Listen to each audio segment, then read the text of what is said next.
que é o FIRE? Mas porquê que nós em Portugal havíamos fazer uma coisa que é o melhor do mundo? Não conseguimos pagar os salários que as pessoas querem? Não há maneira de nós dizermos que horas são produtividade. E se eu fosse acionista, diria, isto se calhar não faz muito sentido. A verdade é que as nossas faculdades preparam-nos muito bem. Neste momento temos falta de pessoas nos nossos hospitais. Hospitais, professores, aí quem é que é o problema? Eu penso que no futuro nós vamos poder seguir várias carreiras em simultâneo. Aumentaste muito o número de mulheres em boards, em cargos não executivos. Qual é a tua explicação para isso? Diversidade traz valor, para mim é claro. Acho que se nós começarmos a raciocinar um bocadinho nestes termos, começamos a olhar para as coisas de forma um bocadinho diferente. Quer dizer, a raspadinha não é um esquema? Não. O Euromilhões não é um esquema?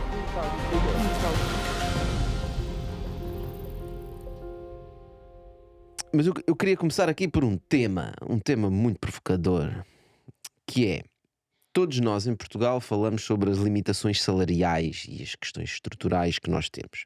E como alguém que voltou ao país com uma redução significativa do salário, como é que tu vês o que é que falta para mudar no nosso país para que as pessoas não voltem simplesmente por uma questão de patriotismo?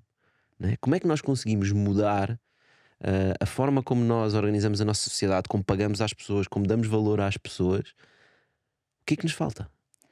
Eu acho que muitas pessoas que eu conheço não voltam só necessariamente por patriotismo. É verdade, todos nós gostamos muito do nosso país, mas eu acho que a razão número 1 para voltar é a família, não é? Ou seja, eu acho que há aquele momento-chave que é o momento em que as pessoas têm de ter filhos e de repente a proximidade à família e a rede de apoio que honestamente precisamos todos para criar os nossos filhos torna-se muito relevante. Apesar dessa rede de apoio, hoje em dia tem menos peso do que tinha antigamente. Claro, não é? os pais os avós das crianças estão todos a trabalhar, não é? E, portanto, muitas vezes já não podemos dizer que podemos contar com os avós para apoiar, mas faz muita diferença. Mesmo assumindo, e eu até há pouco tempo tinha todos os avós, tenho os 4 avós, numa sorte grande, dos meus filhos, por perto e estavam a trabalhar, e agora já estão quase todos reformados, falta a minha mãe, e mesmo assim é diferente, não é? Ter uma pessoa que pode ajudar ao fim de semana e estar connosco do que estarmos completamente sozinhos e ter de investir num apoio que não será nunca a mesma coisa, obviamente, e tem os seus custos associados.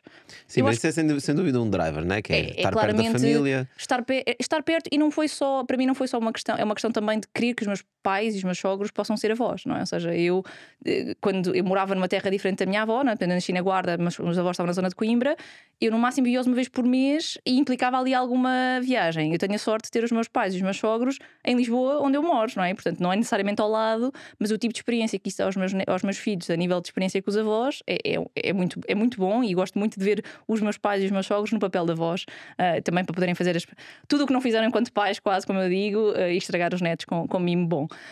Mas a verdade é que eu acho que nós temos coisas fascinantes no nosso país, mas temos aquele sintoma do Calimero, de não podemos fazer nada. Eu muitas vezes tenho estas conversas nas empresas já, mas porquê que nós em Portugal havíamos fazer uma coisa que é o melhor do mundo? E eu, mas porquê não é? Ou seja, porquê que somos pequenos, é verdade, temos 10 milhões de pessoas, e isso muitas vezes, quando pensamos em ideias de negócio, pensamos, se eu estivesse nos Estados Unidos tenho logo muito mais milhões, portanto a vida é muito mais fácil. A Dinamarca também é pequenina, não é? Mas a verdade é que muitas vezes nós temos talento incrível, não é? Nós temos pessoas muito boas, faculdades muito boas. Eu sinto ter trabalhado com pessoas de muitas geografias diferentes. A verdade é que as nossas faculdades preparam-nos muito bem, as nossas escolas, com a inovação necessária que temos na educação, mas mesmo assim acho que temos faculdades que preparam muito bem os alunos em muitas vertentes mais técnicas, e portanto temos ótimo talento, temos boa vontade, temos aquele fenómeno português natural de desenrascar, de fazer acontecer, mas depois de alguma maneira temos um síndrome de pequenez, e que isso as próprias empresas portuguesas pensam muitas vezes de está aqui bem, estou bem aqui, não tenho de me preocupar. As discussões que nós temos em relação às vezes ao trabalho 100% remoto e atrair talento internacional, eu acho que é crítico. Nós temos pessoas não portuguesas que conheceram outras realidades a trabalhar nas empresas portuguesas. Eu fico assustadíssima quando estou a trabalhar, e trabalho parte de um grupo muito português, não é? Ou seja, a Sonai, em que eu vejo pessoas que só conheceram aquela realidade, que só trabalharam na Sonai toda a sua carreira, que têm imenso valor a nível de histórico, não me interpretem mal, mas não conhecem nada diferente, não conhecem o que fazer retalho na Indonésia, ou nos Estados Unidos, ou no Brasil, ou em Singapura, não é? Ou seja, e a verdade é que essa falta de vida, às vezes nas empresas, faz muita diferença. Mas porquê é que tu achas que temos essa dificuldade? É porque não conseguimos pagar os salários que as pessoas querem? A verdade é que a maior parte das nossas empresas, mesmo A realidade da Sonai, muitas vezes, depois temos uma visão muito, às vezes, tacanha no que é que pagamos e o que é que não pagamos e o tipo de salários que podemos pagar aos nossos colaboradores. Eu muitas vezes tenho estas discussões mesmo a nível de fairness salarial, não é? Ou seja, eu não preciso que uma pessoa venha ter comigo e dizer tive uma contraproposta de uma empresa qualquer para lhe subir o salário. Eu deveria ter Certo. consciência do valor daquela pessoa no mercado e fazer isto proativamente. Mas como empresa é muito mais confortável estar quieta e não andar a rever salários sistematicamente, porque na verdade, se as pessoas não reclamam, estão confortáveis, quem sou eu para lhes dizer tu vales mais do que eu te pago? Mas lá fora é diferente? Acho que há muito mais ferramentas. Eu ainda há pouco tempo via sobre uma ferramenta nos Estados Unidos sobre a igualdade salarial entre géneros e que para uma série de profissões as pessoas publicavam os seus salários para eu, quando fosse candidatar-me à função X, saber o que é que o mercado pagava para aquela função. Portanto, ter muito mais consciência do que é que o meu perfil valeria ao mercado. E, portanto, quando vou negociar, já tenho muito mais conhecimento, não é? Não seja não é só o que a empresa está a dizer que me quer pagar, é by the way, os concorrentes, o resto, funções semelhantes pagam isto. Isso permite muito mais ser proativa na minha negociação salarial, estar confortável, que tenha outros pontos de informação. Porquê que funciona quando as pessoas têm outra proposta e vêm falar connosco? Porque têm uma proposta muito concreta. Nós, enquanto empresa, não temos aquela abordagem natural de vamos rever, porque sabemos que o mercado está quente, porque isso é desconfortável e cria muitos problemas a nível de custos. Mas, mais uma vez, se nos focarmos no valor acrescentado, há muita eficiência nas nossas empresas, ou muita falta de eficiência nas nossas empresas portuguesas. Acho que todos nós temos visto estas notícias que andam em relação aos Estados Unidos e o famoso Departamento de Eficiência, O DOGE. o DOGE, muito contra muita coisa do que está a acontecer ali, mas eu penso, tenho a certeza que todas as nossas empresas e todas as nossas instituições públicas ganhariam muito de uma limpeza de eficiência, porque a verdade é que eu vejo os processos que eu tenho de fazer a nível de empresas, mas a nível de regulador, a nível de entidades com que eu tenho a interagir, e há muita ineficiência, há muita mentalidade de tenho de estar sentado à frente do teu computador porque é expectável que eu trabalhe X horas, tenho de fingir, não é? Que estou... se eu de repente agora usar o ChatGPT e reduzir em 40% do meu trabalho porque estou a ser muito mais eficiente, de alguma maneira as pessoas não querem deixar isso explícito. Não querem de repente dizer, olha, estou a fazer o meu trabalho melhor e portanto na verdade posso sair às 3 da tarde e ninguém tem nada a ver com isso. Acho que não temos essa mentalidade de o trabalho para fazer é aquele e eu entrego aquele trabalho. Ainda há muito o mindset de as horas, o FaceTime, não é? Estar lá a fingir que somos úteis e trazer valor acrescentado. É fazer bem o meu trabalho o mais eficientemente possível, não é? Portanto, isso é muito. Tu estás num grupo que também tem uma componente industrial, não é? E acho que isso é muito. Vem muito da parte industrial, ou seja, os restícios da lógica de fábrica, não é? Portanto, porque foi assim sempre, não é? Ou seja, as pessoas conseguiram ter montes de. Não foi assim sempre. Não foi assim sempre. Após a Revolução Industrial. Não foi sempre, exatamente. Portanto, desde a Revolução Industrial, que nós metemos as pessoas em compartimentos, apostámos na especialização, não é? Portanto, e comprámos horas, ou seja, as pessoas são pagas pelas horas que dedicam à empresa. Portanto, quando passámos para os serviços, passámos a ter sociedades mais baseadas em serviços, continuámos a fazer exatamente a mesma coisa. Meter toda a gente no mesmo espaço, especializar em termos de tarefas e pagar a hora. E medir a hora. Né? Pagar a hora. Pagar a hora. E como é que nós medimos e como é que nós continuamos a medir, ou melhor, embora a gente utilize a cabeça para trabalhar, continuamos a vender a força de trabalho. Não é?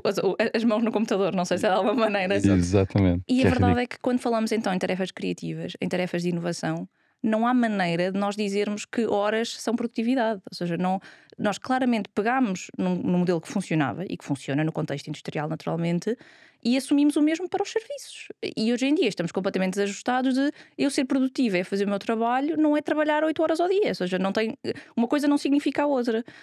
E isso leva-nos a sintomas de burnout, todas as realidades que temos hoje em dia, porque efetivamente não ajustamos o nosso conceito de produtividade para o tipo de trabalho de escritório, vamos chamar assim, um trabalho intelectual, que não tem nada a ver, pelo contrário, para mim, pelo menos pessoalmente, é contraprodutivo. Se eu trabalhar muitas horas, deixo claramente de conseguir fazer o tipo de trabalho intelectual e a pensamento estratégico que uma pessoa na minha função tem de fazer. Inês, mas estavas a dizer há pouco que nós temos 10 milhões de pessoas em Portugal, mas nós temos 1,4 milhões de empresas. Portanto, empresas com menos de 10 empregados são cerca de 1,4 milhões de empresas. Mas a verdade é que as grandes empresas continuam a ser os grandes empregadores, não é? Vamos aqui retirar a empresa-Estado. Se não se consegue fazer... Que é o sócio de todos. Exato. Um sócio muito exigente. Se não se consegue fazer isso nas empresas grandes, Ou seja, devíamos começar pelas empresas grandes, pelas empresas pequenas, porque uma empresa como a Sonai, não é, tem a capacidade financeira para poder introduzir modelos completamente diferentes. Pá, uma pequena empresa no interior do país, com 2 ou 3 empregados, cá tem mais dificuldade de introduzir coisas novas. Ou não será assim? Não, eu acho que é claramente assim, e eu vejo, e agora que estou dentro, vejo muito mais inovação do que se calhar às vezes é visto de fora. Ou seja, eu acho que há muita coisa, mudar gigantes dá muito trabalho, não é? Ou seja, eu como ex-consultora também sentia muito isso na pele, de nós recomendarmos coisas diferentes é super fácil. Fazer acontecer a mudança, a resistência à mudança, pessoas que sempre fizeram o mesmo há 20 anos e agora de repente dizermos não, agora muda porque a AI vai mudar a tua função, é muito desafiante. Eu sinto que a Sonai tem assumido muita responsabilidade na parte de reskilling e upskilling para o próprio país e ser um exemplo, mas não nos esqueçamos que também que a realidade da Sonai é que muitos dos colaboradores da Sonai são colaboradores da loja, não é? São as pessoas que estão na loja, na Caixa do Continente. Mudar os serviços centrais tem um impacto relativamente residual, às vezes para fora, porque a maioria dos colaboradores continuam a ser as pessoas que estão a passar as alfaces na caixa. Mas essas não são as pessoas que vão ser mais rapidamente substituídas por robótica e inteligência artificial? Sem dúvida, e por isso é que eu acho que os programas mais profundos de reskilling e upskilling têm de ser preparados. Se calhar ainda não estamos num momento em que de repente vamos ficar sem pessoas na caixa, pelo menos em Portugal acho que ainda não estamos claramente nessa fase, pelo consumidor. Mas a tecnologia já anda aí. A tecnologia sim, o consumidor acho que ainda não está pronto. E eu ontem estava uma experiência que fui a uma loja de roupa e que não tinha ninguém na caixa e que eu tinha tudo a fazer sozinha. E eu, que sou uma pessoa, diria, tecnológica QB, tive que pedir ajuda porque não estava a conseguir tirar a parte da etiqueta que não estava a funcionar. Portanto, eu acho que vamos lá chegar. Eu gosto mais do modelo da Decathlon. Tu tiras tudo lá para dentro e que para mim é o melhor de todos. Confesso que enquanto cliente gosto muito porque é muito fácil. Este ainda não estava nesse cenário, mas acho que vamos avançar. E aí o que eu sinto que a Sonai está a fazer, e espero que outras empresas e aí as associações como Business Roundtable acho que estão a andar nessa direção, têm de começar a preparar tudo agora para quando isto forem milhares e milhares de pessoas, porque vão ser. Mas deixa-me ser aqui advogado do diabo, que é, ok, tu falaste em reskilling na Sonai, mas também falaste que uma grande parte da força de trabalho está, por exemplo, nas caixas. Vamos dar exemplos tipo extremos só para perceber. Sim. Então se calhar o que a Sonai devia estar a pensar não é no reskilling, é no refiring. Porque na verdade aquelas pessoas vão ser substituídas por máquinas. E quando a Sonai está a investir em reskilling das pessoas que estão nas caixas, que depois vão ser substituídas por robótica e inteligência artificial, está a investir em pessoas que depois vão trabalhar noutras empresas. Está quase a fazer um serviço público ou fazer reskilling.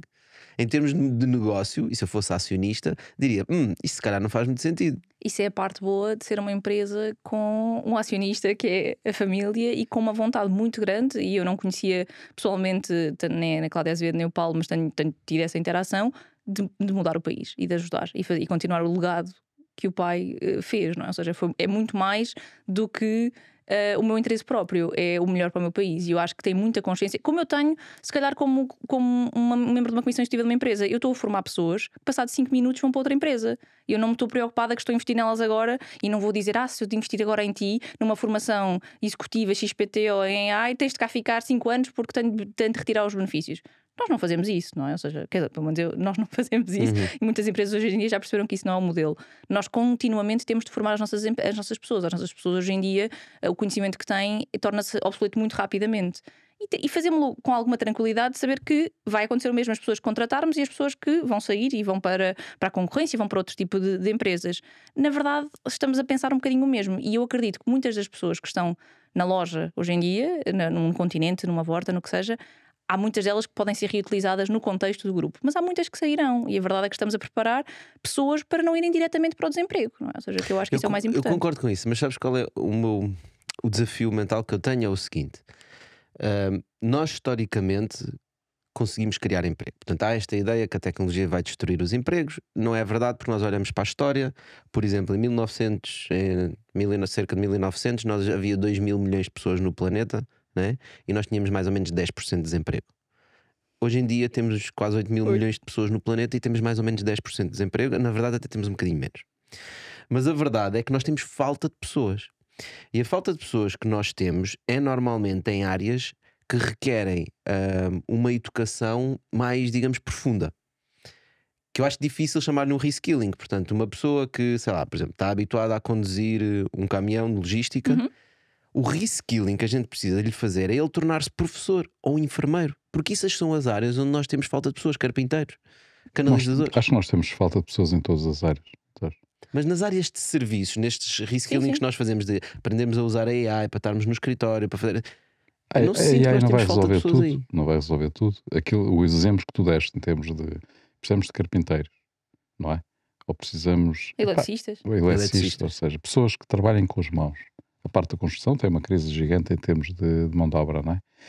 Portanto, o AI não vai resolver isso, não é? Não está a falar do AI, está a falar do reskilling. Ou seja, tu não consegues fazer reskilling. Mas achas que não podias dizer, ou seja, estamos a assumir, é verdade que há muitos programas de reskilling que são focados em tecnologia, programação, o tipo de coisas óbvias, que atenção, ainda há muita falta, ainda há procura, não é? Ou seja, a procura e a oferta ainda estão desalinhadas, mas eu acredito que muitos destes programas também se podem tornar programas de reskilling técnicos, não é? Ou seja, eu só digo isso porque não vejo muitos. Acho que vamos ter ou seja, acho que temos de quantificar a procura daqui a 20 anos. E todos nós temos dificuldade em fazê-lo, porque não é assim super óbvio qual é que vai ser. 20 anos, mas neste momento temos falta de pessoas nos nossos hospitais. Mas aí, hospitais, professores, aí quem é que é o problema? É a formação. Não, para mim o problema é, eu que tenho uma licenciatura, um mestrado e um MBA, se eu quiser ser professora, o Estado não me deixa. Porque não tenho provavelmente a formação. Ou seja, acho que também temos de ter consciência de que o Estado tinha de abrir muitas portas para permitir algum tipo de formação específica, se calhar, não no caso dos médicos, acho que os médicos vão ter de garantir uma formação técnica, acho que não querem uma pessoa como eu de gestão a ser médica, mas há muitas funções que eu acho que hoje em dia temos uns requisitos super exigentes, o tipo de formação que a pessoa tem para fazer essa educação, abertura de professores a pessoas com outro tipo de formação que acreditemos que de alguma maneira algum teste psicotécnico tinham de ser de ajuste de efetivamente interesse em educar e alinhamento com crianças. Porquê que eu não poderia ser professora durante um ano da minha carreira se eu quisesse? Não há maneira de eu ser, eu até poderia querer, até poderia ser um ano sabático super interessante na minha vida, mas é completamente impossível. Eu acho que é verdade, a ligação entre o Estado e as empresas, no caso da educação, poderia ser fortíssima, mas tem de partir do Estado abrir essa porta. Porque eu acho que muita gente teria interesse. Isso é uma ideia interessante. Porquê que nós não assumimos que o conhecimento que eu tenho da minha experiência profissional e da minha experiência académica, não é? É suficiente para eu ensinar. Depende que disciplina é que fosse, se calhar não vou ensinar físico-química, porque claramente não é o meu ponto forte. Mas matemática, português, inglês. Uma pessoa que trabalha 100% do dia quase em inglês, achamos mesmo que eu não consigo ensinar? Podem ver as minhas notas, se calhar na escola, não sei, mas abrir a porta para esse tipo de funções que nós precisamos, há muitas delas que o problema é as barreiras à entrada. No caso dos professores, no caso dos médicos e enfermeiros, acho que é uma realidade um bocadinho diferente. No caso dos professores, eu questiono muito porque é que nós não permitimos outro tipo de pessoas, não é? Haver estes programas de. Se fôssemos a uma Sonai e dissesse, olha, vocês têm um programa agora de ano sabático na vossa empresa, que vocês podem permitir a um colaborador e durante um ano para o Estado ser professor, eu acho que havia pessoas interessadas, havia mesmo. Eu acho que há muita gente curiosa em relação à parte da educação, a querer contribuir para uma mudança na educação do país. E programas, por exemplo, a Sonai apoia muito a Teach for Portugal, que tem pessoas que não são professoras a irem apoiar os professores nas aulas. Olha, Inês, desculpa interromper-te, mas preciso de fazer um apelo aos nossos Bitalkers. Se ainda não és subscritor do nosso canal no YouTube, vai a youtube.bitalk.pt e subscreve, para que possamos chegar a cada vez mais pessoas. Há muita coisa diferente a fazer, mas tem de se abrir essa porta para pensar diferente. E o professor não ser o professor que nós conhecemos 100% na formação técnica. Porque o professor está formatado para ensinar um currículo, não é? E dar aquelas matérias e fazer aqueles exercícios, aqueles testes, não é? Não é tanto focado no... E por isso é que nós depois, quando acabas de estudar, vais para uma empresa e a empresa não diz, uau, vem aqui uma pessoa. As pessoas dizem sempre, olha, vem aqui um gajo, é preciso ensinar. Eu mesmo tendo estudado gestão, eu acho que usei 10% do que tinha aprendido depois no meu dia-a-dia, não é? Depois é muito aprender a fazer.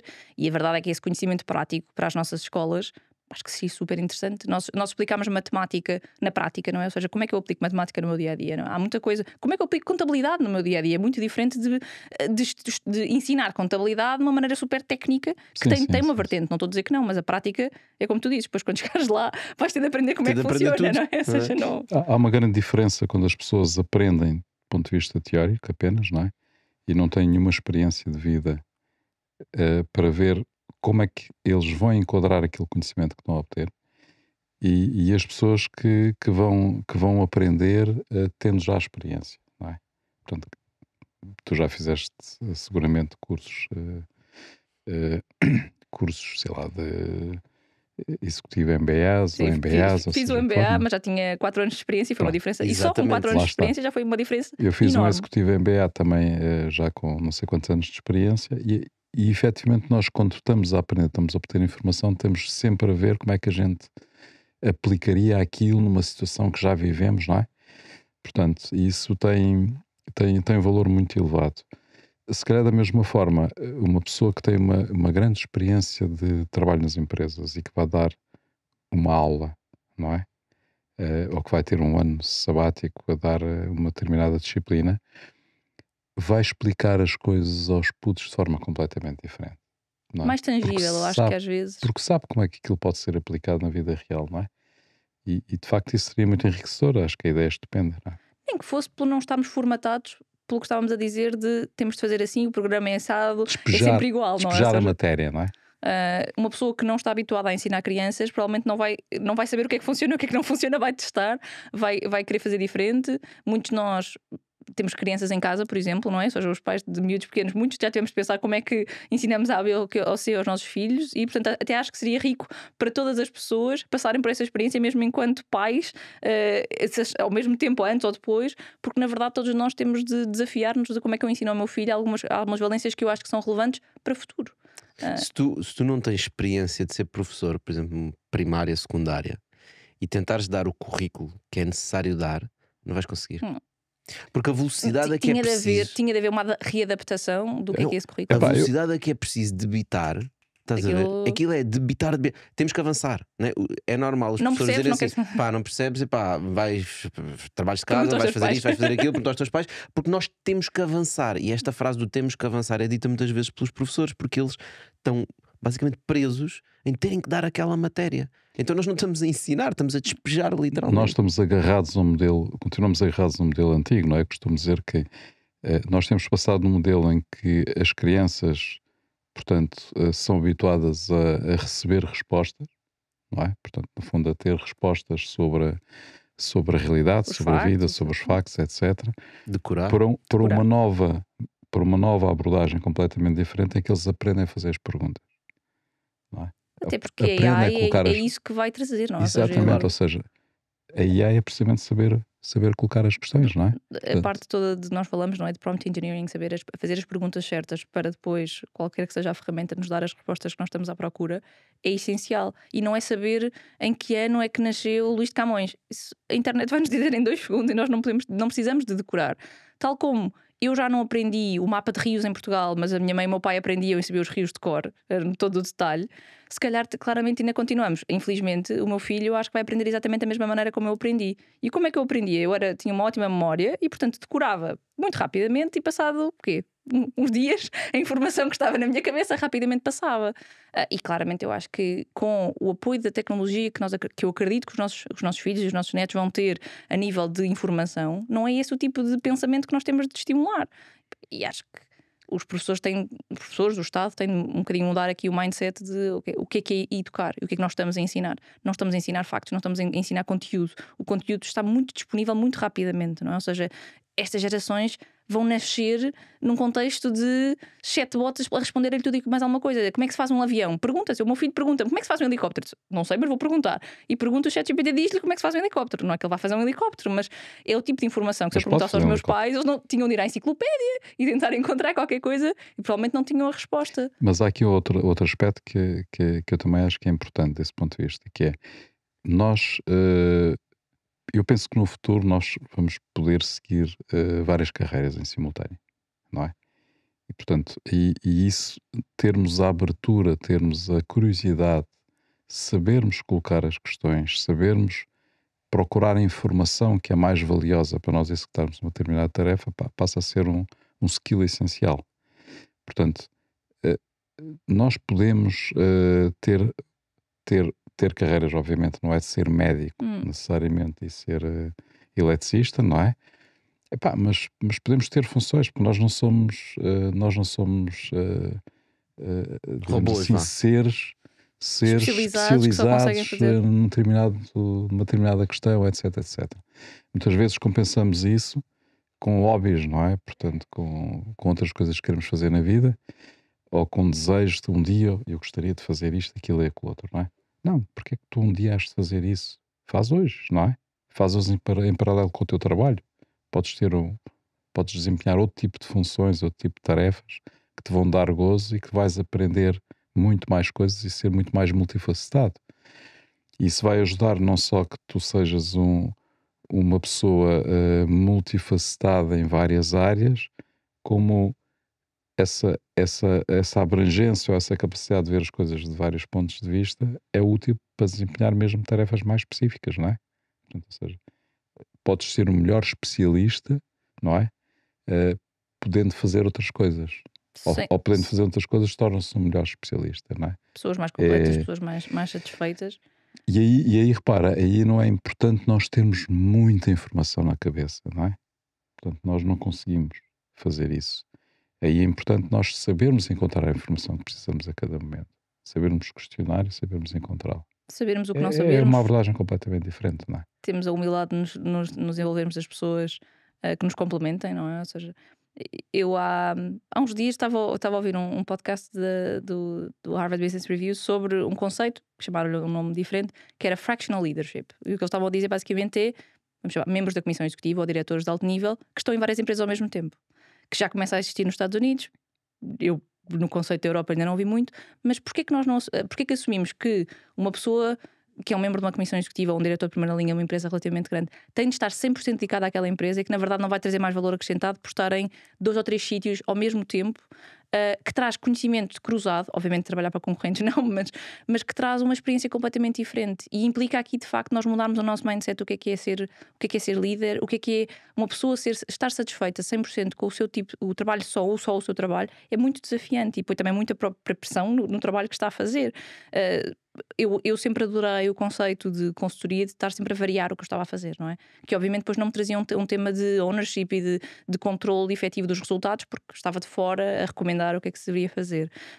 Mas este conceito de eu poder ser administrador em várias empresas ao mesmo tempo, executiva, não estamos a falar de membros não executivos, não estamos a falar de conselhos de administração, mas poder ter a minha função em 2 conceitos completamente diferentes. Se calhar vou do retalho aos serviços financeiros ou a uma empresa tecnológica, e a verdade é que pode isso trazer muito mais valências ao tipo de valor acrescentado que eu trago para uma empresa, porque mais uma vez eu não acredito que os administradores cada vez mais sejam especialistas técnicos profundos, ou seja, eu acho que muito mais é ter esta visão de mundo, é trazer esta realidade, de fazer as perguntas certas, questionar as respostas que recebemos, termos pessoas com perfis diferentes à nossa volta, e portanto vi com muito bons olhos nós começarmos a mudar um bocadinho aqui a ideia do que é esta profissão que temos.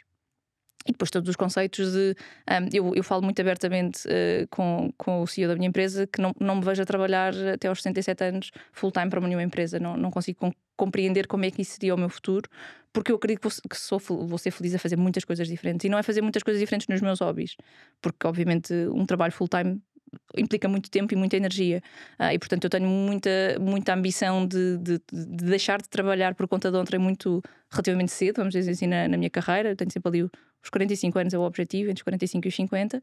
E as pessoas acham sempre que eu não estou a falar a sério, que eu não vou querer depois prescindir de A, B ou C. Não, eu agora estou a fazer o meu trabalho financeiramente planeado para perceber que dinheiro é que eu preciso para depois poder não trabalhar ou fazer o que me apetecer, seja para ONG, seja porque quero ser fotógrafa agora, ou escrever um livro, ou o que for, não é? Ou seja, acho que as pessoas são tão mais do que o seu trabalho, que eu definir quem eu sou e o meu sucesso e o meu futuro por exatamente uma função ou um trabalho, não é, que eu tenha para o resto da vida, e o resto da vida, sim, é muito tempo, não consigo imaginar. Portanto, a vossa experiência de fazer muitas coisas diferentes é muito mais interessante. Eu acho que essa questão que tu estás a falar do fractional, portanto, fractional no fundo o que está a dizer é eu estou em vários sítios ao mesmo tempo, não é? Primeiro ponto. O segundo ponto muito interessante que tu tocaste tem a ver com não trabalhar por conta de outrem, não é? Para sempre, não é? Para sempre. E nós hoje em dia na nossa sociedade temos a ideia que trabalhar por conta de outrem é tu és um empregado, tu recebes um salário. Na verdade o que tu precisas ou o que tu procuras quando queres trabalhar, não por conta de outrem, mas queres ter as tuas próprias coisas, é a liberdade de tu poderes fazer os trabalhos que tu queres. Não. É a liberdade de teres impacto nas empresas que tu queres. E não só estás. É tu conseguires beneficiar mais do valor que tu já... Era onde eu ia chegar agora. Porque o que tu queres a seguir é tu também beneficiares do valor que crias aí, não é? E na forma como nós evoluímos a nossa sociedade, e vindo outra vez da Revolução Industrial, Há os donos e há os assalariados. Mas num fractional, estava a imaginar, por exemplo, um CFO que é fractional, trabalha na Sonai, é CFO na Sonai, mas vive ali em Alvalade e mesmo ao lado da casa dele tem lá uma florista. E ele tem uma paixão por flores. E ele trabalha com a florista e faz trabalhos que tenham ligados com finanças, não é? Portanto, ajuda a organizar as finanças, contabilidade, seja o que for, ou coisas até mais high level. A questão é, ele não vai sentir que ele é dono, não é? Se ele não tiver a chamada equity, não é? Capital social da empresa. Mas ele vai sentir que ele é dono se o impacto que ele tiver no negócio se refletir na recompensa que ele tem. E, portanto, nós até agora, a nossa sociedade, olhamos sempre para a recompensa, tem que ser sempre em equity. E eu falo muito sobre alinhamento de incentivos, e os alinhamentos de incentivos não tem que ser necessariamente em equity, pode ser em impacto. Género, em vez de me pagares 500 euros para eu trabalhar aqui 2 ou 3 horas por semana, bora, eu vou-te ajudar a crescer o negócio, e se o negócio crescer, eu vou ser remunerado pelo crescimento do negócio. Estás a ver? E dessa forma ele torna-se dono da empresa. Sim. Pode não estar lá na certidão permanente da empresa, mas ele tem a liberdade de fazer aquilo porque quer e tem um impacto direto do valor que ele cria nessa empresa. E eu acho que é para aí que a nossa sociedade caminha. E é isso que tu estás a referir. Nós já tocámos em vários pontos e eu gostava de acrescentar em mais um elemento dentro desta conversa que estamos a ter, que é, nós quer queiramos, quer não, também obedecemos um bocado às leis da aerodinâmica, não é? Da termodinâmica. Portanto, o que acontece é que qualquer corpo tende para o repouso, não é? Portanto, e as pessoas acomodam-se facilmente. Nós somos seres comodistas, nós gostamos de conforto, nós gostamos de nos cercar das pessoas que gostamos, de pessoas que são semelhantes a nós, criar rotinas, criar processos que não nos deixam de nos preocupar como é que as coisas acontecem, etc, etc. Portanto, isso leva à estagnação. Se nós efetivamente estivermos a viver em simultâneo realidades diferentes, isso é um estímulo para a mudança. Yeah.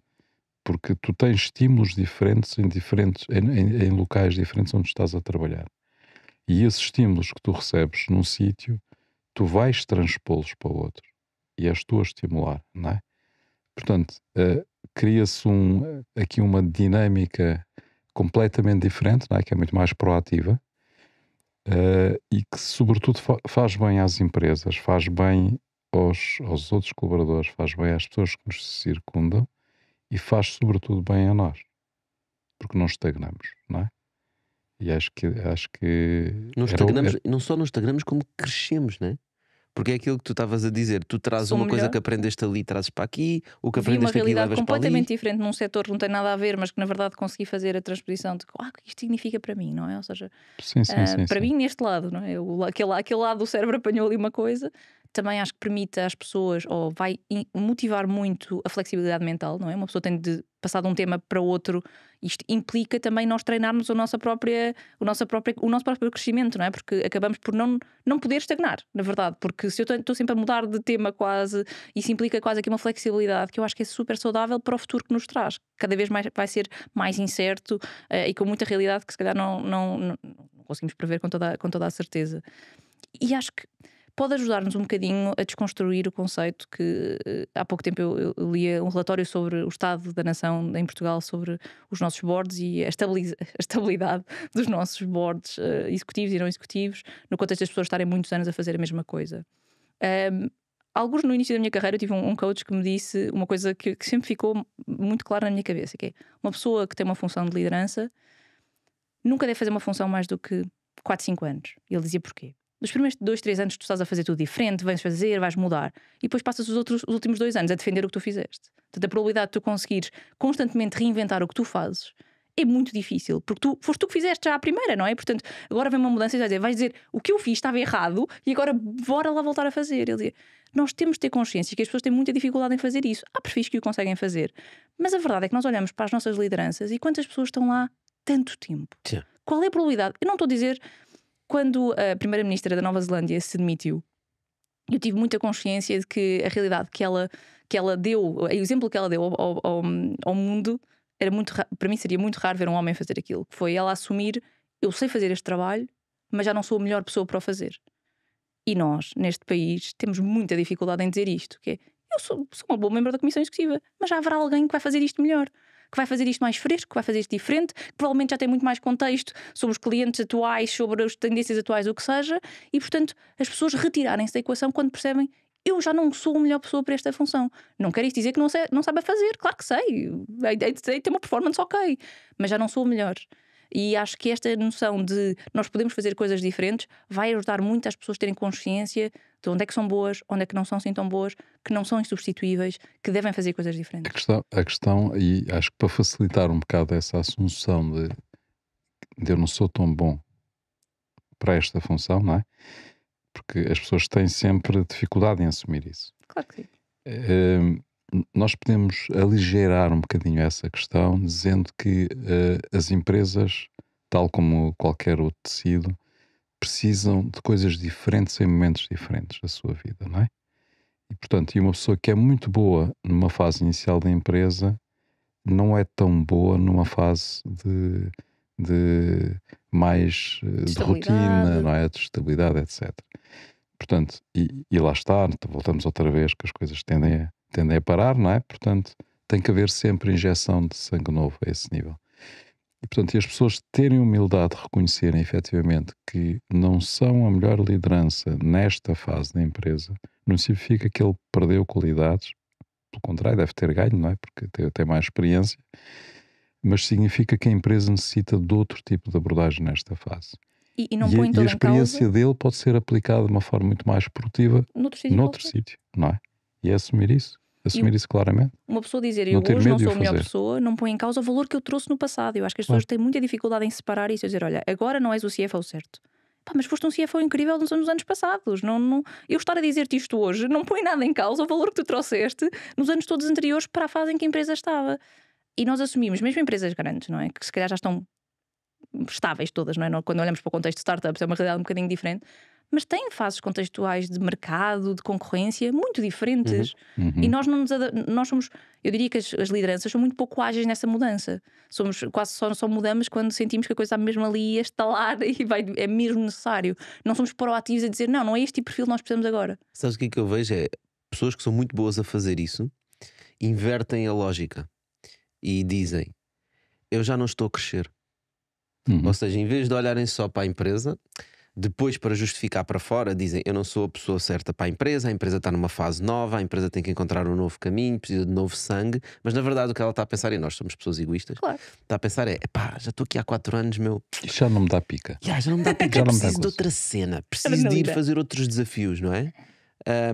E eu acho que isso até vai aligerar bastante quando nós podemos trabalhar em várias coisas ao mesmo tempo, que é, já não sou a pessoa, aqui já não estou a crescer, vou-me manter durante mais 6 meses, mais 12 meses, porque aí podes dosear a tua presença. E o tipo de estímulos vem de sítios diferentes, não é? Há momentos em que tu és mais preciso, porque há um determinado tipo de desafio em que tu és bom e consegues dar um ímpeto maior àquela situação, e há outros momentos em que tu não és tão preciso e podes concentrar noutra função, noutro sítio, não é? E pronto, e ser muito mais produtivo, muito mais eficaz. Naquele sítio agora és mais preciso e até tu podes crescer mais. Para isto acontecer, há 2 coisas. Há muita coisa que é preciso fazer, mas há 2 coisas muito importantes para mim. Primeiro conseguimos quantificar como é que pessoas trazem valor. Que a forma como nós quantificamos hoje tu tens um salário, ponto final. Portanto, é muito difícil quantificar isso. E a segunda é o risco. As pessoas têm muito medo de correr risco. E estávamos a falar no início da nossa conversa, culturalmente em Portugal, uma das coisas que nós temos é exatamente o risco. E portanto, essa pessoa que está no board há 4, 5, 6, 10, 15 anos, a realidade é ela não sai de lá porque tem medo. Claro, está confortável a fazer o que faz, fazer diferente. Mas tem medo. Se aparecer um desafio muito diferente, onde até se calhar tem as qualificações para fazer um trabalho incrível ali, dizendo, mas quero mesmo isto? Quero sair dali? Não é? Portanto, há uma aversão ao risco brutal. Mas isso é curioso. Tudo depende depois da nossa cultura enquanto empresa, não é? Ou seja, nós olhamos para empresas internacionais presentes em Portugal. Há pouco tempo falava com um amigo que trabalha na Siemens e dizia, na Siemens forçam-te a mudar de posição. Não podes ficar mais do que 3, 4, 5 anos numa função. É um requisito, qualquer função que tu tenhas passado 4, 5 anos vão-te mudar. E portanto, tu já sabes isso à cabeça. Não há cá essa discussão. Portanto, a questão é até que ponto é que nós não temos de forçar as nossas lideranças a entrar. E a primeira vez vai custar, vai ser horrível. Depois agora não faço ideia do que é que estou a fazer. À segunda vez já vai ser mais fácil. À terceira vez já estás habituado a mudar. Sabes qual é o problema? É que são as lideranças a decidir isso. Claro. E são os primeiros. E ninguém gosta de decidir. Os incentivos não é? Em sair fora da sua zona de conforto, não é? Portanto, é muito difícil tu. A não ser que tenhas uma regra desse tipo e que seja implacável. Não um é? ditador na empresa que definiu que era aquela regra, não é? Exatamente. Vamos dizer, um máximo de anos, imagina. Sim, mas quem diz isso, Inês? Quem diz isso é quem depois vai ter que mudar. Pois, é verdade, e é difícil, mas eu acredito que há algumas pessoas neste país que têm o mindset certo e mas podem depois tomar abrem algumas exceções. Depois abrem exceções, porque este gajo é excepcional. Certo. Vai ficar mais 2 anos. Pode ficar 20 anos e vai ser incrível sempre, não é? É verdade que conseguimos sempre encontrar exceções à regra para depois criar, para desafiar a regra, mas a verdade é que eu acredito muito que esta regra deveria existir. Porque voltávamos à parte que eu estava a dizer, que é muito difícil eu continuar a trazer valor acrescentado que sistematicamente na mesma função, sem nada mudar, não é? Ou seja, e se o contexto muda, provavelmente eu também já não terei as skills necessárias para responder o melhor àquele contexto. E portanto, eu tenho mudado várias vezes na Comissão Executiva de Funções e isso tem sido incrível. Põe-me completamente fora da zona de conforto, porque eu entro sempre em temas que não conheço de lado nenhum, não é? Portanto, tenho de aprender. Estás disposto ao risco. Mas eu estou confortável com isso porque de alguma maneira eu não assumi que a Inês profissional é a pessoa que percebe mais de marketing e portanto imagina, só posso fazer marketing. Não, eu acho que eu, enquanto membro de uma comissão executiva, sou assumidamente generalista e portanto, quanto mais eu aprender sobre organização, melhor vou fazer o meu papel. Melhor generalista te tornas. Melhor generalista me torno. E achas que isso, tu notas uma diferença entre as gerações? Fala um bocadinho das gerações, não é? Porque isto nós estamos a falar em, pronto, há aqueles nomes todos para as gerações, independente de ser uma Z, ser um millennial, de ser os baby boomers, etc. Mas há uma geração mais, digamos, antiga, que está agora nas FIAs e etc. E há uma geração nova que está a sair do meio desta tecnologia toda. A geração que cresceu com as redes sociais, que está a crescer agora com o ChatGPT, com a inteligência artificial. Tu sentes que há aí um clash de gerações no mercado de trabalho e mesmo das próprias aspirações nisto que nós estamos a falar? Porque eu sinto que as novas gerações estão muito mais predispostas a mudar rapidamente, porque também cresceram num contexto de maior incerteza, não é? E eu acho que infelizmente, e olha, este relatório que mostrava o estado da nação nos boards portugueses, abaixo de 40 anos não tinhas praticamente ninguém em boards de grandes empresas. E portanto temos de ter consciência de que a diversidade de gerações nos cargos de liderança é muito pequena ainda. E portanto eu tenho 35 anos e estou numa comissão executiva. Sinto muitas vezes que a minha interpretação das coisas é completamente diferente das outras pessoas. Sinto muitas vezes quando estou a dizer esta pessoa foi incrível para a organização, mas agora já não é a pessoa certa, e eu tenho super tranquilidade em dizer isto como se fosse a coisa mais normal. As outras pessoas olham para mim como se eu fosse um dia meu Deus, mas esta pessoa foi tão importante. És ingrata. Ingrata, não te sentes grato pelo trabalho que a pessoa trouxe? Não, claro que sinto, mas acho que ela vai ser mais interessante agora noutro sítio e portanto vou ter essa conversa. Ou seja, há coisas que para mim são super naturais e tranquilas, porque eu espero que me façam o mesmo para mim quando eu estiver nestas funções, que há muita resistência ainda, um bocadinho aquele mindset, se calhar já não é óbvio, a carreira no mesmo sítio para sempre, mas ainda há muita gente que acha que eu cheguei a um nível, eu de alguma maneira a empresa deve-me agora eu estar cá para sempre, não é? Ou seja, eu fui um bom diretor no passado, agora tenho de ser diretor para sempre. Sim, em Portugal as empresas devem tudo. Devem ao Estado, devem aos colaboradores, devem tudo. E a verdade é que no tipo de trabalho, no tipo de pensamento, eu acho que há muita diferença mesmo. Acho que pessoas que eu vejo também nas gerações mais novas, a maioria, o que tu dizias de querer estar sempre a aprender, a mudar, a sentir-se até aqui fora da zona de conforto para crescer, eu sinto que isso é mais natural nas pessoas mais novas, que são muito mais rabugentas comigo, no bom sentido, dizer não estou a aprender agora, não se sentem tão confortáveis em estar estáveis. Também acho que depois depende das fases da vida, não é? Ou seja, acho que temos de ter consciência, quando eu tinha 25 anos, o meu nível de energia versus agora tenho 2 filhos pequenos em casa que não me deixam dormir, é diferente, e se calhar daqui a 10 anos vou voltar a entrar num ciclo em que os putos já estão tranquilos e eu já posso ter outra vez muito mais energia. E acho que as pessoas vão todas passando por essas fases, mas a nível geracional acho que há ainda alguns pressupostos de serviço à empresa que tens de ficar para sempre, que não é fácil chegar a um acordo com uma pessoa de vais ser melhor noutro sítio, vais discutir as conversas sobre pessoas, maioritariamente, sobre dar feedback, sobre fazer as pessoas crescer. Acho que ainda há uma diferença muito grande entre gerações de um bom líder não é a pessoa que sabe tudo, é a pessoa que sabe fazer crescer as pessoas à sua volta. E eu acho que o meu papel é maioritariamente esse, enquanto eu tenho colegas meus que não, que acham que o papel deles é saber as respostas para tudo. Então tu sentes que é mais fácil ter essas conversas com gerações mais novas? Sim, mas acho que o que é necessário mais de tudo é pôr pessoas da minha geração e de abaixo nas comissões executivas, nos boards, pô-los lá. Porque nem que seja, vão mexer um bocadinho as coisas, não é? Vão fazer perguntas que as outras pessoas não fazem, vão trazer uma abertura. E portanto essa diversidade, e nós falamos da diversidade de género, claro que sim, que é super importante, e portanto eu trago as duas coisas, não é? Estamos mais evoluídos nesse ponto, estamos mais evoluídos na diversidade de género do que estamos na diversidade geracional. Claramente, mas ao mesmo tempo eu olhei para o relatório e avaliava Portugal 2013, 2023, e o que aconteceu? Aumentaste muito o número de mulheres em boards, em cargos não executivos. Em cargos não executivos. Muito giro. É então é obrigatório pôr mulheres, para algumas empresas, nos boards. E o que é que as mulheres estão a fazer? Ou estão a fazer as funções de suporte que nós sabemos que são tradicionalmente mais mulheres, que é legal, recursos humanos, ali as áreas mais tranquilas, ou estão em funções não executivas. Controlo de resultados, PNL. Não estamos lá ainda. Temos de ter consciência disso, que há mais mulheres, mas não estão nas funções de impacto.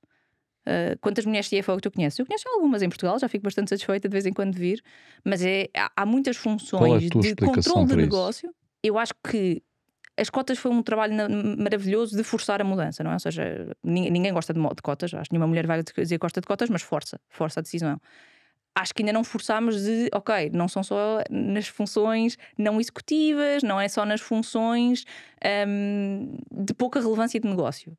Acho que agora as mulheres que estão lá têm uma responsabilidade muito grande de ajudar a fazer a mudança e fazer essa discussão, não é? Ou seja, eu neste momento tenho a responsabilidade de receitas da minha empresa, portanto claramente tenho um impacto bastante direto em PNL. É a minha responsabilidade também ser agora um bom exemplo e forçar e dar voz a esse exemplo e trazer para baixo também, dizer não, uma mulher pode ser CTO, uma mulher pode ser CIO, uma mulher pode ser COO, não tem de estar nos recursos humanos, não é? Ou seja, portanto ajudar. Mas tu também tens, nós também temos que olhar para um aspecto que é importante aí, que é o excesso de cotas que, por exemplo, há nos Estados Unidos, levou a que algumas empresas perdessem qualidade de decisão, não é?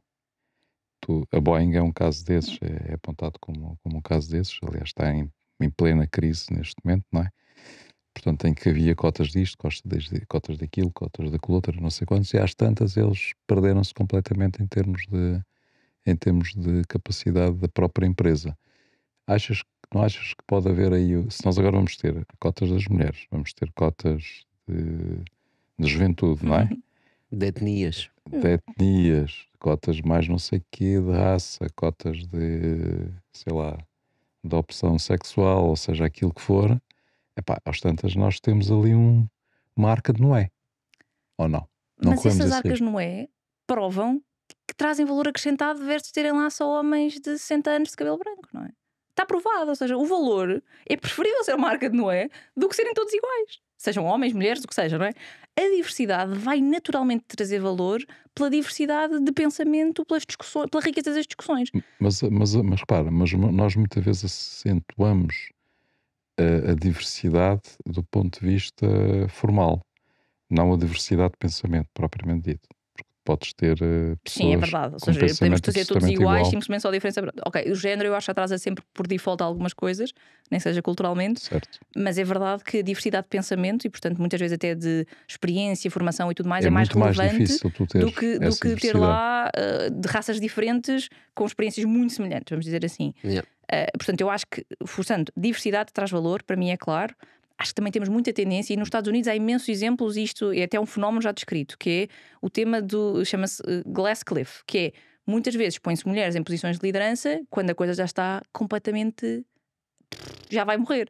E portanto, depois damos o exemplo de, a mulher não é uma boa CEO porque não conseguiu resolver.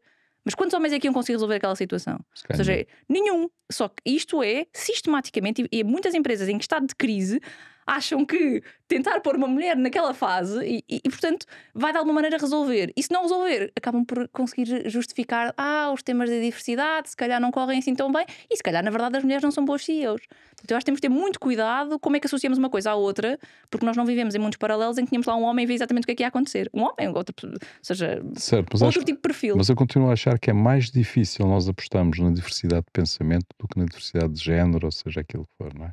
Porque nas lideranças hoje em dia são quase pessoas, quase sempre, ou engenheiros ou gestores, não é? E que muitos de nós temos formações semelhantes. Ou seja, a verdade é que, como eu dizia, a ter experiência internacional acho super importante para qualquer empresa, seja portuguesa, seja o que for. Ter experiência até de setores diferentes acho super importante. Portanto, não é necessariamente eu ser agora médico e ser administrador na SONAI. Acho que não precisa de ser essa ligação. Que às vezes, por exemplo, em empresas de consultoria isso é super natural. É completamente irrelevante o que é que uma pessoa estudou para a maneira como pensa.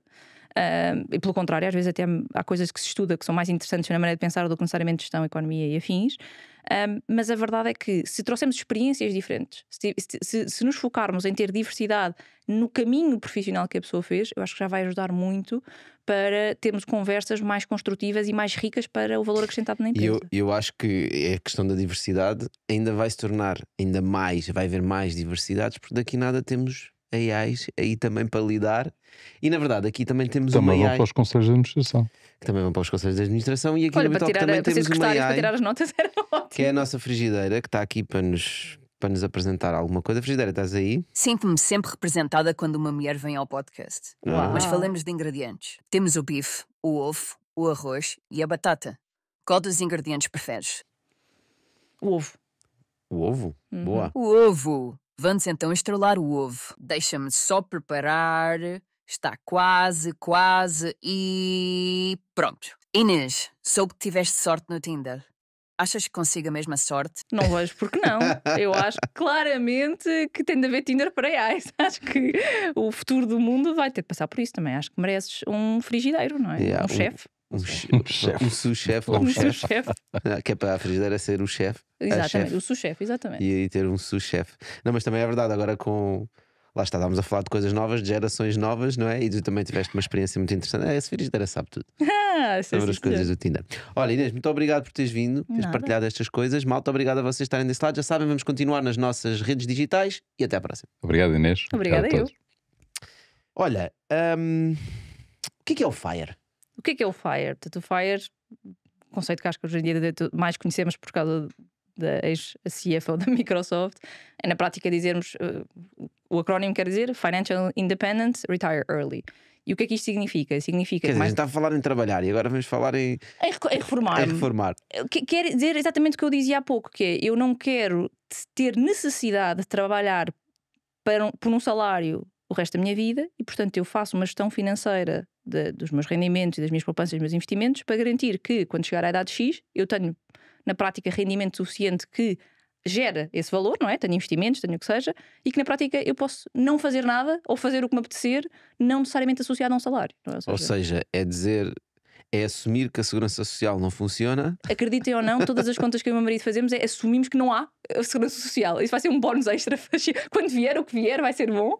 Mas sim, fazemos as contas de ok, qual é o nosso tipo o nosso estilo de vida, o nosso custo de vida, que tipo de vida é que nós queremos dar aos nossos filhos, qual é basicamente o nosso OPEX, não é? Os nossos custos operacionais. Fazemos as contas de quanto é que precisamos ao mês para viver no estilo de vida que queremos e quanto é que temos de poupar até lá e que tipo de rentabilidade é que vamos ter dessa poupança para, na prática, não precisarmos de trabalhar.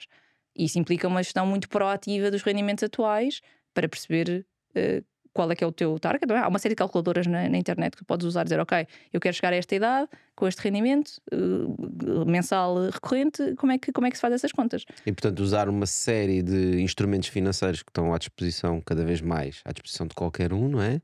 Para encontrar uma forma que faça sentido para ti de fazeres, no fundo, investimentos agora para te poder escolheres os frutos mais à frente. Sim, e na prática eu hoje em dia, naturalmente, porque estou a tentar correr para esse desafio, tenho até investimentos mais agressivos e mais arriscados, mas na verdade, quando chegarmos a esse momento, o nosso pressuposto é investir em coisas super estáveis como um índice como o SP500. Ou seja, não estou a dizer que vou ter de ter retornos de 30%, 40% ao ano a partir do momento que eu paro de trabalhar para garantir essa sustentabilidade. Não, aí somos bastante conservadores, dizemos 10% ao ano, 5%, 10% ao ano, em média, não é?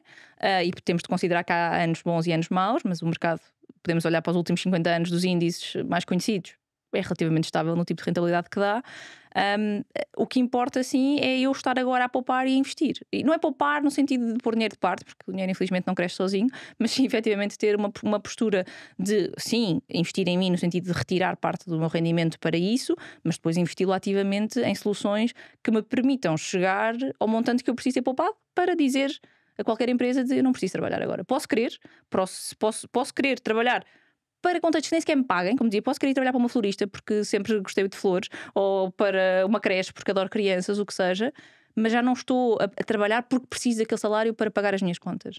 Mas esse contexto da florista também é um rendimento passivo que tu podes criar, não é? Portanto, se tu ajudares, exatamente no exemplo da florista, ajudares a florista a crescer, e passado 15, 20 anos a florista continua lá a vender flores e tu estás indexado também de certa forma ao negócio, tenhas equity ou não, mas de alguma forma ganhas disso, é esse tipo de rendimentos passivos que se podem aplicar no FIRE, não é?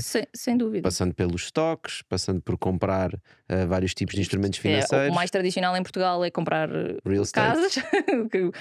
A verdade é, eu por acaso sou uma pessoa que não sou muito ligada a casas e portanto não é muito essa a nossa abordagem, mas é isso, ou seja, é perceber, eu tenho de fazer investimentos que depois tenham retornos recorrentes, não é? Pouco arriscado, idealmente, para garantir que se eu quiser dizer não preciso trabalhar para ter um salário para pagar as contas do mês. E isto implica uma literacia financeira, que é as pessoas terem consciência de quanto é que gastam ao mês e quanto é que vão querer gastar. O tipo de férias que querem fazer, se querem pôr os filhos na escola privada ou na escola pública. Ou seja, todas essas discussões são conversas ativas que eu tenho de ter com o meu marido para permitir saber daqui a 10 anos, daqui a 15 anos, quanto dinheiro é que nós precisamos ao mês para estar tranquilos.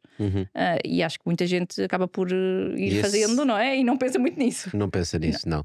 E esse é o ponto de literacia financeira. Também nós falamos muito que é a literacia financeira não é só perceber onde é que tu colocas o dinheiro, onde é que podes ter um maior retorno e se o Bitcoin é um investimento com risco ou sem risco, mas é também tu conseguires olhar para a tua vida, olhar para a forma como tu vives a tua vida, os gastos que tu tens, não é? E pensares no futuro, não é? Porque nós é tipo, tenho aqui 10 euros no bolso, o que é que eu vou fazer? Vou comprar uma raspadinha.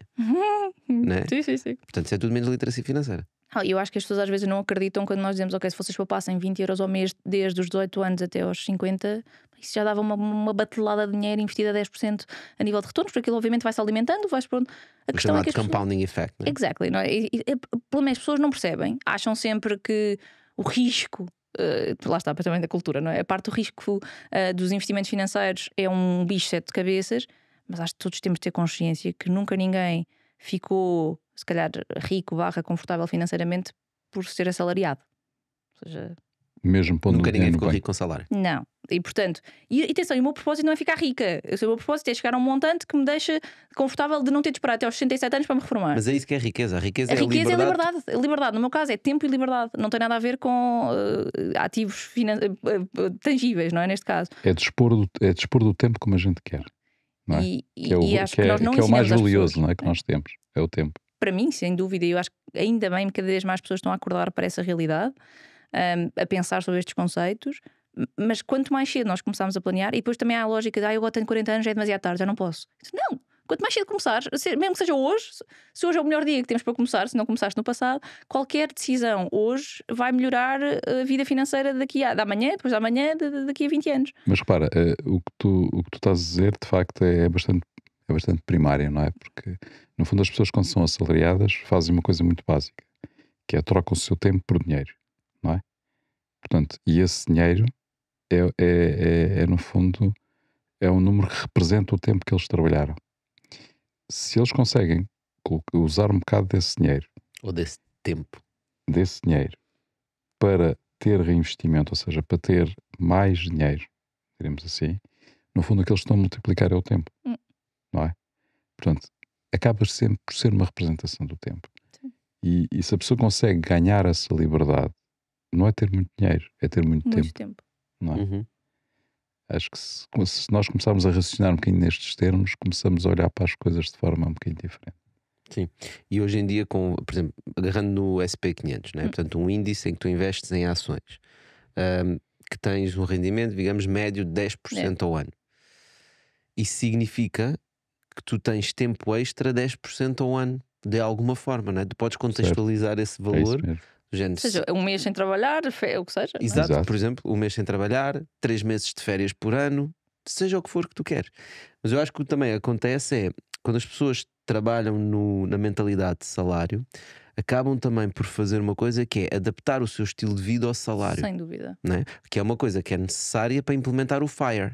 É tu perceberes que, pá, se tu ganhas 1500 euros por mês, tu não podes gastar 1500 euros por mês. Não, e se, atenção, e se começas agora a ganhar 2000, não deverias aumentar os teus custos só porque aumentar o teu salário, não é? Ou seja, e naturalmente as pessoas ficam agarradas aos salários que têm porque têm muita dificuldade em às vezes tomar algumas decisões que lhes dão liberdade financeira e liberdade de tempo. Também acho que é um conceito, pelo menos eu ainda sinto muito isto à minha volta, que é as pessoas associam muito o seu valor enquanto pessoa à sua pessoa profissional. E portanto, quando eu tenho conversas a dizer eu vou deixar de trabalhar aos 45 anos full time e faço outras coisas, se eu não tiver um chapéu óbvio, as pessoas acham, ou seja, mas vai ser o quê? Mas vai ser o quê? Não é? Ou seja, não, vou ser a Inês e a Inês é 50 mil coisas diferentes. E estou confortável com isso. A Inês não é a membro da comissão executiva de uma empresa. Não vais fazer o quê? Vais ser o quê? E aqui eu acho que há muito medo de, se eu deixar de trabalhar, o meu valor enquanto pessoa desaparece, não é? Ou seja, o meu valor na sociedade, eu sou o administrador de tecnologia e agora de repente não sou isso, eu sou o quê? Porque as pessoas não sabem muitas vezes o seu propósito, o seu valor, não é? Voltamos muito à base de, se eu associar o meu valor à minha profissão, eu não quero largar essa profissão, porque isso faz parte de quem eu sou. Mas também está ligado a essa questão da literacia financeira, que é a pergunta que vem a seguir é: vais ser o quê? E vais viver do quê? Não é? Porque tu vives de um salário. Sim. Essa é a nossa mentalidade. Então, se tu aos 45 anos não queres mais trabalhar, digamos assim, tradicionalmente, então vais viver do quê? Olha, estou desde os 30 a implementar um plano que é para poder fazer isso, não é? E tenho uma série de decisões tomadas. Mas eu moro em Loures, não moro no centro de Lisboa. Eu tomei uma decisão onde é que comprei a minha casa, porque sabia que o tipo de casa que eu queria, se eu fosse comprá-la em Lisboa, ia estar a hipotecar o meu futuro a nível financeiro. E portanto, não, para mim também não existiam muitas, mas não, criei espaço, saí do centro de Lisboa. Ou seja, são decisões financeiras importantes que são discutidas conscientemente do impacto que têm no futuro. Não é o impacto de hoje se eu consigo pagar o empréstimo ou não, não é essa a discussão. É o que é que eu vou ter de fazer para garantir este pagamento do resto da minha vida, até aos 75 anos, provavelmente, que é o que o banco me vai dizer, não é? Isso põe um tipo de pressão e de stress em cima que as pessoas às vezes não desvalorizam, ou seja, não, todos nós fazemos sempre as simulações do crédito à habitação, é sempre um montante, o prazo máximo. Mas porquê? Não, eu quero rapidamente resolver esta situação para depois não precisar ter este custo mensal recorrente. Isso implica também que o montante que eu estou a pedir ou não, temos de ter isso em consideração. E eu acho que aí, mais uma vez, as pessoas não têm consciência das decisões que estão a tomar, o impacto que estão a ter, não é? E quando fazemos este planeamento, ok, quanto é que eu preciso ao ano para viver no estilo de vida que eu quero? E qual é o estilo de vida que eu quero? Qual é o que eu vou gastar em férias? Qual é o que eu vou gastar em extras? Que tipo de carro é que eu vou ter? Que tipo, os seguros que eu tenho de ter se não tiver um empregador a pagar-me muitos seguros que eu tenho, como seguro de vida e seguro de saúde? Todas essas contas são difíceis de fazer e dão trabalho, não é? Portanto, eu acho que as pessoas acabam por ficar no conforto, não é? Estamos aqui, estou bem, pagam o salário e está tudo bem. Mas até aos 67 anos. Como é que se começa, Inês? Portanto, alguém que está a ouvir agora está a dizer: epá, isso faz bué sentido, eu quero começar o meu plano de FIRE, não é? Existe tu já tens uma bagagem com uma data de conceitos que te permitem começar a pensar sobre isso, mas alguém que está a começar, como é que começa? Eu acho que a internet é um mundo maravilhoso. Acho que, imagina, tu só quase googlares o que é o FIRE, percebes o conceito. Há uma série de livros que acho que também podem ajudar, mas tu percebes o conceito, nem precisamos de ir por aí, não é? Ok, o que é o conceito? E agora vamos fazer uma introspeção. O meu budget, não é? O que é que eu estou quais é que são os tipos de custos que eu vou ter a futuro? Qual é o meu estilo de vida ideal? E o que é que eu preciso de ter, não ter? Ou seja, vou ter filhos, não vou ter filhos? Vou gastar dinheiro nisto, não vou gastar dinheiro nisto? Vou viver em Portugal, não vou viver em Portugal? Ou seja, uma série de suportes que tens de tomar e que a internet te ajuda a encontrar que tipo de respostas ou tipo de Sim, já deve haver montes de templates online, vídeos a explicar. Tudo isto, lá está, a internet é um mundo maravilhoso. Tem de se calhar às vezes coisas a mais, mas neste conceito, mesmo que incluas só os 3, 4 primeiros links, já deve ser suficiente. Mas é muito um trabalho introspectivo, não é? Qual é que é o montante que tu precisas e depois fazes as contas. Ok, assumindo que eu estou a poupar isto ao ano, imagina, há lá estas calculadoras dizem, então olha, vais conseguir fazer FIRE aos 55. Ok. Mas isso implica manter esta regra, teres o teu acompanhamento, não é? E todos os anos, semestres, meses, depende de como é que fazes o acompanhamento, ires vendo como é que as coisas estão e qual é o dinheiro que tu precisas. E se mudou alguma coisa nos teus pressupostos. E fazeres esse acompanhamento ativo, não é? Ou seja, ter consciência, se eu decidir comprar agora um carro mais caro do que outro, que isso tem impacto, não é? Ou seja, não é só uma decisão do rendimento disponível hoje, mas é um impacto também na poupança que eu não estou, o custo-oportunidade das decisões que eu tomo. E portanto eu acho que implica sentar-nos e pensarmos implica dedicar tempo a pensar sobre o teu estilo de vida. Que não é tanto, se calhar, às vezes, conceitos financeiros, porque depois lá está, quase tu investires em coisas tão simples como o SP500, que é acessível a praticamente toda a gente, não seja os ETFs e fins, é muito fácil. Basta ter um telemóvel, basta ter, bancária. Sim, ninguém está a precisar de fazer um curso complexo de investimentos, coisas básicas. Se calhar não certificados da Forro, mas coisas um bocadinho mais rentáveis, com pouco risco associado, que é verdade. Porque eu acho que também desconstruir este papão. Eu falo com amigos e digo-lhes: investir. Eu não estou a falar de investir em ações A, B ou C. Eu faço isso, mas também tenho o trabalho que eu faço e faço isso em trabalho com o meu marido. Mas índices são diversificados, têm muito pouco risco. Historicamente, nós temos o retorno. Vamos ver. Mas há anos em que as ações estão péssimas. Gente, no SP500 houve para aí 2 anos que foi negativo o retorno e recuperou no ano a seguir. Se vocês não tiverem uma necessidade de curto prazista do dinheiro, isto não é uma discussão. Outra coisa é pôr lá o dinheiro e dizer: eu preciso tirar amanhã. E depois amanhã tens de viver com a situação que as ações estão amanhã, que o índice está amanhã. Mas se tens que tirar amanhã é porque não fizeste bem o teu plano. Exatamente. Não é? Ou seja, se isto não é uma discussão curto prazista, se estamos a falar daqui a 20 anos, daqui a 15 anos, isto não é uma discussão. O retorno está garantido, praticamente. Não é? Ou seja, a não ser que o mundo capitalista virasse pernas para o ar, que neste momento ainda ninguém está a assumir. Posso ser surpreendida, mas pode acontecer. Mas acho que é desconstruir um bocadinho o conceito de risco, o conceito de conhecimento financeiro. Não é conhecimento no contexto dos conceitos, é perceber quanto é que tu precisas para sobreviver ou para viver como tu queres viver. E eu acho que não é, às vezes as pessoas olham para isto ok, vou fazer isto. Vou fazer esta atividade. Mas isto não é bem uma atividade. Não. Isto é uma mudança na forma como tu estás na vida e como tu pensas em tudo. Porque eu ia te perguntar: mas quantas vezes é que revês o plano? Se calhar há pessoas que nem precisam de rever o plano muitas vezes, mas sempre estão a pensar nisso. Não é do género que isto é um pesadelo, mas é no sentido: preciso comprar um carro, não é? É uma compra simplesmente de impulso, ou é uma junção entre impulso e pensar. Tu estás a dizer, não é sempre pensar nisso, mas está sempre ter por trás, sempre, não é? ter sempre em conta. Ter em conta isso nas decisões que tomas, não é? Certo. Ou seja, não é tipo eu sento-me agora, faço um plano e daqui a um ano volto a olhar para o plano. Não é tipo, isso é uma coisa que tens de estar constantemente. Tem de estar na tua maneira de viver a tua vida, nos gastos todos que tens. E tudo, não é? Ou seja, desde ir jantar fora com muita frequência ou comprar presentes de Natal muito caros, não é? Ou seja, todas estas decisões pequenas têm impacto na maneira como tu geres o teu dinheiro, que basicamente estamos a falar. E isso não deveria ser uma revisão de um plano, mas sim um plano contínuo. É uma realidade contínua, não é? De como é que gerimos o dinheiro. E lá está, como eu dizia, há pressupostos que podem mudar, não é? Nosso tempo. Como é que gerimos o nosso tempo? Que é exatamente isso. Como é que gerimos o nosso tempo futuro, principalmente. A Inês do futuro agradece muito que a Inês de hoje esteja a pensar ativamente sobre como é que eu quero que seja a minha vida daqui a 15 anos, daqui a 20 anos, o que seja. O tempo que eu quero ter com os meus filhos. E isso implica planeamento. Não há maneira nenhuma de nós chegarmos lá por sorte. Pode cair 1 milhão em cima, mas acho muito pouco provável, para não dizer impossível, não é? Podia fazer aquele investimento completamente de sorte, de agora de repente, mas não é isso que a maior parte das pessoas fazem. É um trabalho de formiguinha todos os dias a mudar essa atitude face ao dinheiro. Mas acho que é muito esse raciocínio, a incapacidade das pessoas em fazer isso leva ao raciocínio de vou tentar que me caia 1 milhão em cima. Exato. Portanto, e depois há o Euromilhões e jogam em tudo. E, portanto, e tem daí as raspadinhas, os Euromilhões, tudo mais. Em que nós somos campeões do mundo, mesmo. Porquê? Porque lá está, não temos consciência. Se nós pegássemos num café por mês e puséssemos à parte o dinheiro do café e começássemos a investir esse dinheiro, já fazia diferença. Repara, o que é completamente contraditório com aquilo que estavas a dizer, em que nós somos avessos ao risco. Exceto no jogo. Porque o jogo é o mais arriscado de tudo, não é? Completamente. Onde a perda está garantida à partida, não é? Mas eu acho que isso que tu disseste é muito interessante, que é como nos sentimos incapazes de conseguir navegar nesta questão da literacia financeira e analisar todas as opções que existem. O mais fácil é apostar no milagre. É na apostar sorte. no milagre. Exato. É a única maneira de lá chegar. Porque é o único caminho que eles veem, não é? Ou seja, que é a segurança social está como está, ou vai estar como está, vai estar como vai estar, os salários são baixos, eu consigo poupar. Eu dizia, não consigo poupar nada. Mentira. A maior parte das pessoas, se eu disser, deixa de tomar um café por semana, conseguem. Ou seja, não estou a dizer que agora de repente as pessoas têm de poupar 500 euros ao mês, que por parte dos salários isso não é possível, não estou a dizer que não, mas há decisões muito conscientes que as pessoas podem tomar, olha, em vez de comprar roupa em primeira mão para os filhos, comprar em segunda mão, que hoje em dia já há imensas soluções, muito mais barato. A roupa dos putos dura 5 minutos, ainda por cima, vamos ser honestos.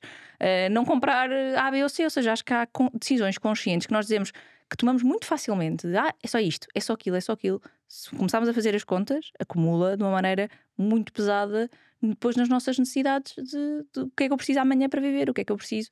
E se calhar eu prefiro ter hoje em dia capacidade para ter alguns imprevistos, não é? Ou seja, eu estou a fazer o planeamento assumindo que os meus filhos vão para a escola pública. Se daqui a uns anos eles forem para a escola e for um desastre completo a nível de experiência, porque imaginemos que aquela escola não tem professores ou o que seja, eu posso ter de revisitar essa ideia. E portanto tenho de ter também alguma flexibilidade de não estar sempre à rasca no plano, não é? E portanto, ok, se eu agora de repente tiver de pagar uma escola privada aos meus filhos, o que é que isso implica? Tenho de estender o tempo em que vou trabalhar, se calhar, ou tenho de ajustar noutras vertentes da minha vida a nível de gastos. E acho que essa decisão é que eu acho que as pessoas muitas vezes vivem muito à rasca, mas acabam por não pensar com cabeça, tronco e membros sobre porque é que estão assim e que tipo de gastos é que podem deixar de fazer, quais é que não podem, e mesmo que seja um café por semana, se há alguma coisa que possam poupar para começar a amelhar e investir. É as prioridades, não é? Porque quantas vezes é que trocas de telemóvel? É assim tão em importante. Portugal é assustador, toda a gente tem sempre telemóveis novos. Exato, é assim tão importante isso, não é? Quantas vezes é que passas no centro comercial a comprar uma pecinha de roupa? Agora vou comprar umas calças, agora vou comprar uma camisola, agora vou comprar isto. Há gastos completamente supérfluos que nós fazemos, e o que nós estamos a dizer a nós próprios é: isto é mais importante para mim do que dar tempo. Não é? E depois, quando questionamos pessoas que se querem reformar aos 45 anos, dizem: pois, porque ela andava lá no board da Sonai, etc. Assim também eu, não é? Mas nós não estamos a falar das mesmas realidades e, portanto, é uma questão de mindset. Sim, obviamente que eu ter um bom salário hoje em dia, se calhar me permite discutir, poder-me reformar aos 45 e não aos 50, mas o mindset era o mesmo. Ou seja, independentemente do meu salário, eu acredito que a minha visão de que eu não quero trabalhar a full time para uma entidade para o resto da minha vida, até aos 67, a minha vida ativa, portanto até aos 67, é para mim tão claro como isso significaria que eu não era bem sucedida. Ou seja, sucesso para mim é liberdade, é tempo.